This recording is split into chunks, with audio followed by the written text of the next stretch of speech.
Искусством из Поднебесной завершается театральный фестиваль «Европа, Россия, Азия». Сегодня в Качаловском театре пекинская постановка «Либай». Один из ведущих китайских театров приехал в Казань в рамках сотрудничества с театром Качалова. Годом ранее они принимали театралов из Татарстана. Их спектакль станет финальным аккордом фестиваля. А для казанского зрителя, по сути, знакомством с театральным искусством Китая.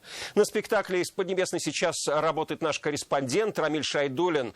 Рамиль, здравствуй. Как в Казани принимает китайское искусство? Алексей. Начнем с того, что пьеса «Либай» основана на реальных событиях, поэтому зрители воспринимают ее как минимум с неподдельным интересом. «Либай» или «Либо», его называют по-разному, но в данном конкретном случае он «Либо» — это выдающийся поэт Китая, одна из самых известных и почитаемых личностей страны. В мировой поэзии он стоит наряду с Пушкиным или Шекспиром, например, и задачу, чтобы воплотить личность такой величины на сцене театра из Пекина, брал он себя, понимая, какая это большая ответственность. Год он только готовил ее, прежде чем привезти в Казань. Ну а теперь давайте посмотрим, что у них получилось, и послушаем, что они сейчас думают о своей работе.